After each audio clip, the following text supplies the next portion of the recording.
바삭바삭한 크래커스북.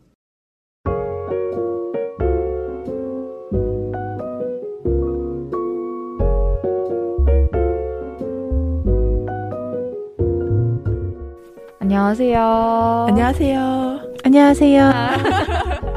3단 화음 같았네요. 그러니까요. 오늘의 주제를 혜은 작가님께서 한번 소개해 주실까요? 이번 주 크래커스북 주제는 생일 때 선물하기 좋은 책이라고 합니다. 네. 맞습니다. 혹시 작가님들은 다들 생일이 몇 그러게요. 월이신가요? 궁금하다. 저는 1월이에요. 0123입니다. 오! 네. 혜은 작가님은 저는 여름이에요. 7월에 태어났어요. 그렇군요. 저희가 선물하고 싶은 책을 고르게 된 이유가 네. 뒤에 이틀 뒤에 그지마 작가님 생일이에요. 그래서 저희가 이 주제를 선정을 하게 됐는데요. 네. 선물하실 때 주로 뭐 하시는 편이세요? 저랑 제 친구들은 무척 직설적인 편이라 네. 그냥 링크를 보냅니다. 무엇을 원하는지. 네. 혹시 혜은 작가님은 어떻게 되세요? 사실 물어보는 편이에요. 무엇을 갖고 싶은지.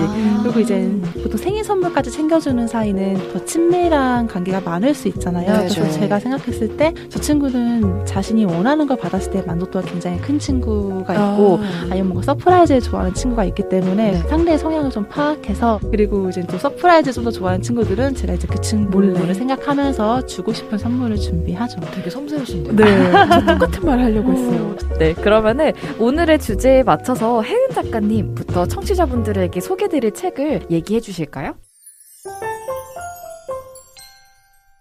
저는 이제 2019년 6월에 나온 박연준 시인의 산문집 인생은 이상하게 흐른다를 추천하려고 가져왔어요. 네. 사실 한 살 한 살 좀 나이를 먹어갈수록 생일이 좀 덜 특별하게 느껴지는 것 같거든요. 네. 뭐 실제로 근사한 이벤트나 뭐 큰 축하 없이 좀 미지근하게 지나가는 해도 있고 네.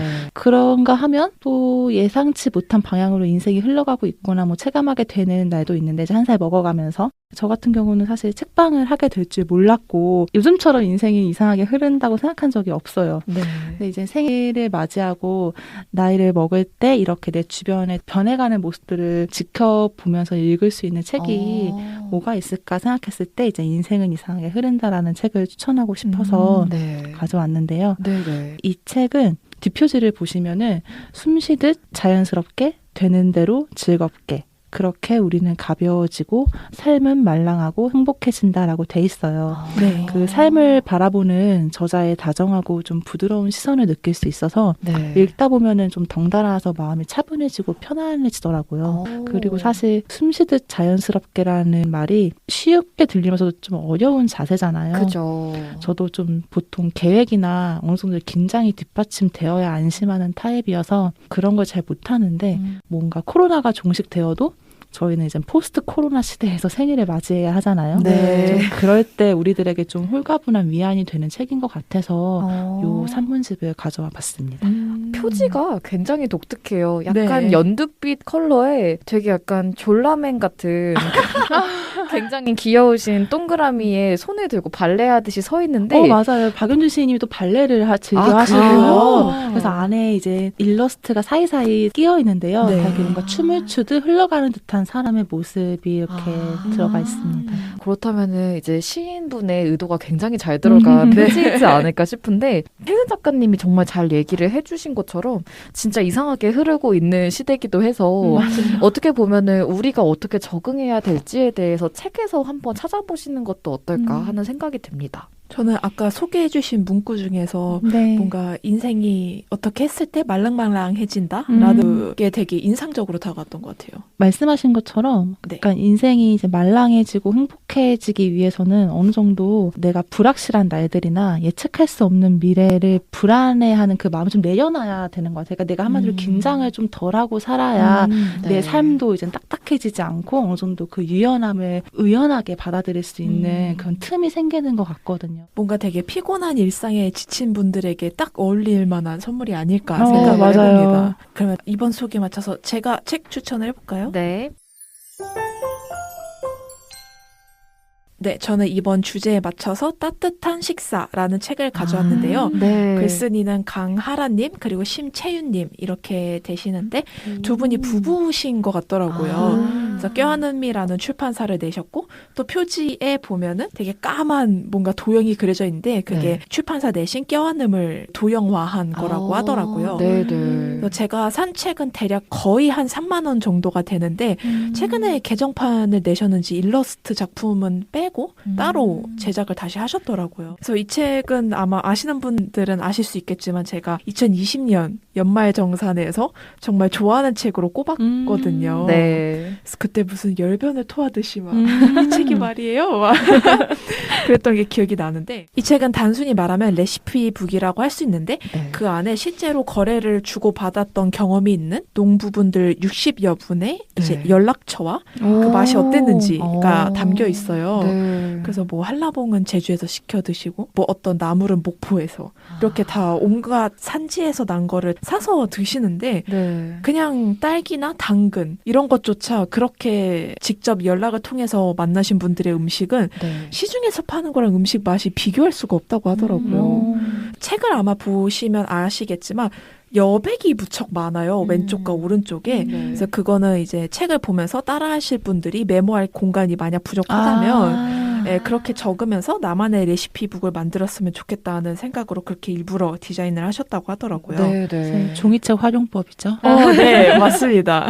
그리고 작가님이 하신 말씀 중에 공감이 갔던 게 이제 지속 가능한 생활이라는 게 나왔어요. 그러니까 네. 저희가 뭐 간편하게 인스턴트나 아니면 배달 음식을 먹을 수 있지만 결국 우리는 지속 가능한 삶을 살아야 되고 그에 있어서 식습관은 어떻게 해야 되는가에 대한 고민으로 이 책을 만들었다고도 말씀을 해주셨고요. 작가님이 얘기해 주신 것처럼 책 속에 도착한 채소를 직접 찍으셔가지고 농부분들한테 사진을 보내주셨더라고요. 작가님들이. 네. 근데 그 음식이 되어 있는 사진이 아니라 그 식재료를 받은 순간부터 너무 좋다. 맞아요. 너무 보기만 해도 행복하다라는 문구가 오. 너무 인상 깊게 쓰여 있어서 너무 좋네요. 저희가 좀 느껴보지 못한 네. 어떤 식탁 이전의 감정들이 담겨 있어서 좀 귀한 아카이빙 같고 네. 저도 되게 흥미로운 책이에요. 처음 들어본 네, 책이거든요. 그리고 또 마찬가지로 되게 공감 갔던 부분은 이제 금손, 곰손이라는 부분이 나오는데 네. 사람들이 요리를 못한다기보다 요리를 안 해봤기 때문에 그런 감이 없는 거다라는 말이 맞아요. 있더라고요. 맞아. 그래서 레시피에도 정확하게 뭐 100g, 200g을 뭐 3컵으로 이런 거는 아예 없고 그냥 이런 식으로 시도해보세요 라는 느낌이 무척 강한 책이기도 합니다. 네. 그리고 아까 지연 작가님이 말씀해 주신 부분을 조금만 더 덧붙이자면 여기에 이제 농부님과 주고받은 메시지 이야기도 있지만 사진 중에 동백꽃이 놓인 박스 하나가 있는 거예요. 오. 그래서 뭔가 했더니 근처에서 피어난 동백꽃은 이제 레몬 배달하실 때 그 위에 넣어서 함께 배송을 해주신 거예요. 낭만적이야. 그러니까요. 그래서 저 순간 레몬 구입할까? 그런 생각을 네, 잠깐 했었습니다. 진짜 마트에서 그냥 레몬을 항상 다 사는 거랑 그렇게 주문했을 때 그런 동백꽃이 딱 그쵸. 띄어져 있는 박스를 받았을 때 느낌은 네. 진짜 요리 시작하기 전부터 확실히 다를 수밖에 네. 없겠네요. 네. 그래서 저는 이 책을 가져온 이유는 아무래도 요즘 제 친구들이 자취를 많이 하고 있거든요. 일도 구했고. 네. 그래서 그런 친구들에게 좀 추천하면 좋은 레시피북이자 좀 치유책이 아닌가 싶어서 가져왔습니다. 저도 읽어볼래요. 자취 10년 차이기 때문에. 진짜 좋습니다. 작가님에게도 큰 도움이 되기를. 네네. 네. 그러면 마지막으로 지연 작가님 이야기 들어볼까요?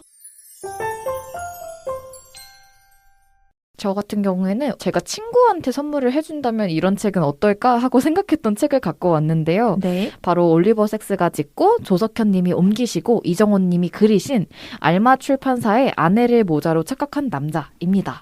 아, 이 책 혹시 TVN에서 그때 소개했던 책 아닌가? 아, 맞을 거예요, 아마. 많은 분들이 이 책을 읽어보시진 않았어도 TV나 혹은 표지나 제목을 한 번쯤은 들어보셨을 거라고 생각을 합니다. 네. 저도 일단 읽지는 않고 알고는 있었거든요. 네. 저자 올리버 같은 경우에는 1933년 영국에서 태어나 신경학, 정신의학 교수직을 지내고 2015년 8월에 타계하셨는데요. 네. 주간지 뉴요커의 전속 작가로 활동을 했을 정도로 정도로 글을 굉장히 솔직하게 쓰시는 작가님이었어요. 그래서 저자 소개를 보면 따뜻한 시선을 가진 의학계의 시인 올리버 섹스의 임상의학의 역작이라고 굉장히 광대하게 표현이 되어 있더라고요. 네. 근데 정말 맞는 것 같아요. 따뜻한 시선을 가졌다라는 거는 저도 정말 동의를 하면서 읽었었는데 신경정신의학이라고 해서 굉장히 날카로울 것 같지만 소설을 읽는 것처럼 굉장히 부드럽고 따뜻한 문체가 인상 깊었습니다.